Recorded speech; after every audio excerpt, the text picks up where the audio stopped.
Hi, I'm Simon. If you are watching this video, then you might have a problem with the main PCB on your LG washer. Stay with us and we are going to show you how to test and replace this part. If you have been experiencing issues such as washer not powering up, no display, it might be time to examine the essential components. Before we jump in, make sure to like this video and subscribe to our channel for more step-by-step helpful appliance repair videos. Let's get started, and remember, you've got this. With over 2 million products in stock and the know-how to help you to do it yourself, we are AppliancePartsPros.com. For this job, we're going to need a Phillips screwdriver, a Flatblade screwdriver, a pair of side cutters, a zip tie, and a multimeter. Also, please remember that safety comes first. Always disconnect your washer by unplugging it or switching the breaker off. To get to the PCB, we need to start with removing the top panel. Get your Phillips screwdriver and remove 2 bottom screws from the plastic brackets at the top rear of the washer. Slide the top back for less than an inch and leave the top off. The main PCB is mounted on the inside of the cabinet in the top left rear corner, looking from the front of the washer. This board controls all of the major functions of the washer. We need to check if this control board is receiving about 120 volts AC.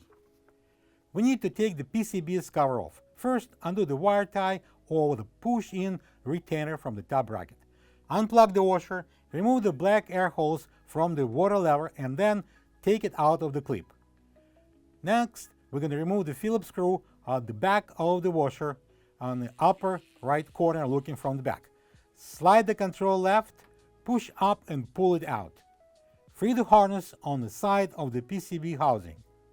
Next, use a Flatblade screwdriver to undo the top and the side tabs and then remove the cover.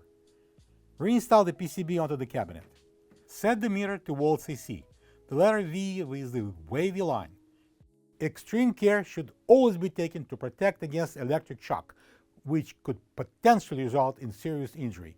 Please do not test live voltage if you are uncomfortable using a multimeter around live voltage. Place one probe in a blue wire connector on the yellow relay near the top of the PCB. Place the other probe into any of the double black connectors of the water inlet valve.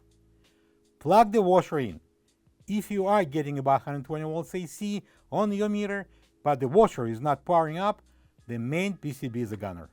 Unplug the washer. To remove the PCB, use the side cutters to snap off the zip tie on the cover to free the harness.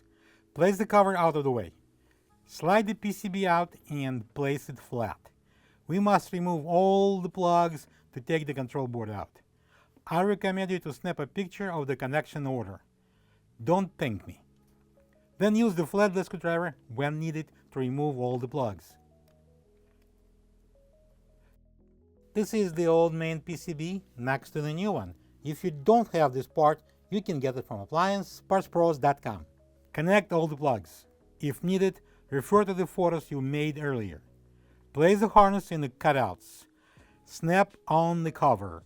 Slide the harness into the retainer on the side of the control. Install the PCB through the holes, slide it to lock, and secure it with a Phillips screw from the rear. Secure the harness to the cover with a zip tie. Clip off the extras with the cutters. Place the air hose into the clip and onto the water level switch. Place the wire tie to secure the harness to the top bar. Plug the washer and check if it works. Unplug it, install the top, slide it forward to lock, and secure it with a couple of Phillips screws. Plug the washer in again and start doing crazy stuff like, for example, laundry. Go easy on the side of the first couple of loads. And another thing is crossed out of your honey-do list. Excellent job on bringing your LG washer back to life. We would love to hear about your experience in the comments below. Share how your repair journey went with us. And if you still need a replacement main PCB, simply grab your model number and visit AppliancePartsPros.com. We'll make it easy to get the parts you need and for the price you'd like. With most orders arriving in just a few days, your washer will be back up and running in no time. Thanks for trusting us, for guiding you through this repair, and we look forward to seeing you on your next project.